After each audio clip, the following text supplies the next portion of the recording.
Já parou para pensar em como transformar aquelas moedinhas esquecidas no bolso em uma reserva de emergência de quase R$ 3.000?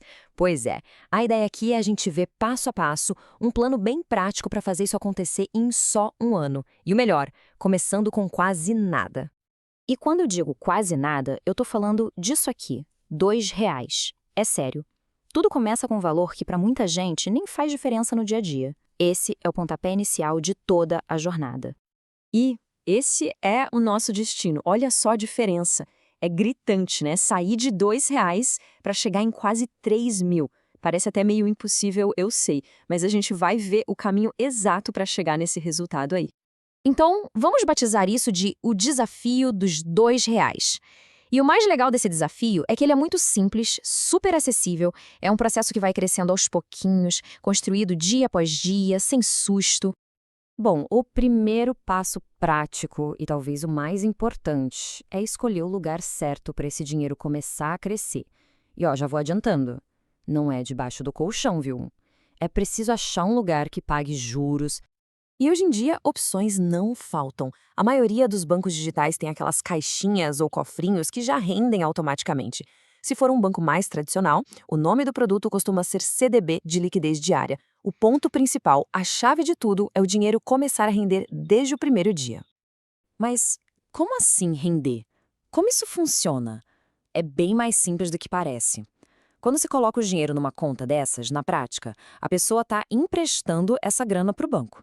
E o banco, como uma forma de agradecer por esse empréstimo, paga uma taxinha de volta. São os famosos juros. Certo. Então o dinheiro já está no lugar certo. Agora vamos entender como a mágica acontece. Quer dizer, como é que ele se multiplica e, claro, quais são as taxas que entram nessa conta. E aqui tem um ponto que confunde muito a gente no começo. Quando um investimento fala que rende 100%, não quer dizer que o dinheiro vai dobrar, de jeito nenhum. Significa que ele vai render 100% de uma taxa de referência, que é o tal do CDI. Entender o que é esse CDI é o pulo do gato. O CDI, de forma bem simples, é a taxa que os bancos usam para emprestar dinheiro entre eles mesmos todo dia.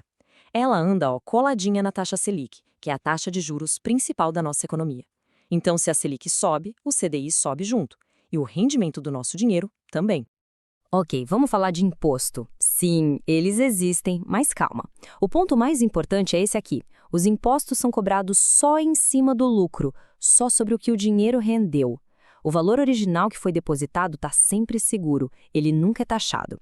E são dois impostos, o IOF e o imposto de renda.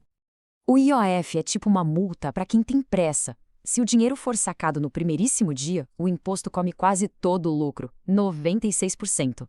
Mas olha só na tabela, essa taxa vai caindo todo dia. E o mais importante de tudo, depois de 30 dias, o IOF simplesmente zera, some.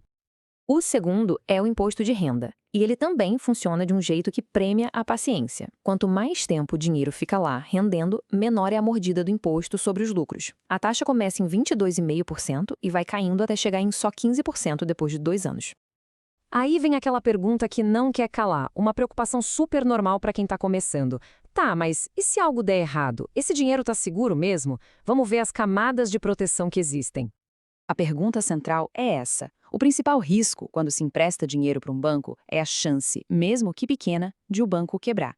Então, como a gente se protege disso? Basicamente, existem duas grandes redes de segurança. A primeira é a gente fazer o dever de casa. Dá para usar sites como o Banco Data para dar uma espiada na saúde financeira do banco. A segunda é um seguro oficial, o tal do FGC. E é aqui que a gente respira aliviado. O FGC, que é o Fundo Garantidor de Créditos, garante até R$ 250 mil por CPF em cada banco. Ou seja, para um plano como o nosso, que busca quase 3 mil, a cobertura é muito mais do que suficiente. Dá uma tranquilidade total. Muito bem, agora vamos para o coração da estratégia. Vamos detalhar como pequenas ações, feitas todo dia, com consistência, criam aquele resultado incrível no final de um ano. A regra do jogo é ridiculamente simples. No primeiro mês, o depósito é de R$ 2 por dia. No segundo mês, sobe para R$ 3 por dia. No terceiro, 4 por dia. E assim vai. A cada mês que vira, a gente aumenta só R$ 1 no depósito diário. É um aumento bem suave e super fácil de administrar. E é aqui que a coisa começa a ficar divertida. Com só 4 meses de plano, o dinheiro que já rendeu de juros é suficiente para pagar 4 dias inteiros de depósitos lá do comecinho.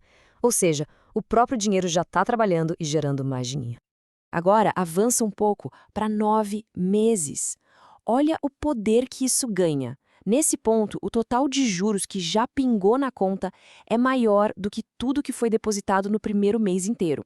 Aquele efeito bola de neve está girando com força total. E chegamos! Fim da nossa jornada de 1 ano. Vamos ver o placar final, o resultado de toda essa disciplina e consistência. E os números estão aí. Do esforço de depósito saíram R$ 2.749. Mas olha isso, os juros, sozinhos, trouxeram mais R$ 144,54 para a conta. Isso leva a gente para o saldo final de R$ 2.893,54. Meta batida. E o melhor é que a história não acaba aqui. Esse valor acumulado agora é uma maquininha de fazer dinheiro, gerando quase R$ 1 por dia de juros, sem precisar fazer mais nada. É o grande prêmio pela disciplina, um pequeno fluxo de renda passiva que continua crescendo. No final das contas, o valor de verdade aqui vai muito além dos quase R$ 3.000. A maior conquista, sem dúvida, é o hábito, a disciplina de poupar e investir que foi criada. Esse é o verdadeiro tesouro. E isso, claro, levanta uma ótima pergunta. Agora que esse hábito poderoso foi criado, qual vai ser o próximo objetivo?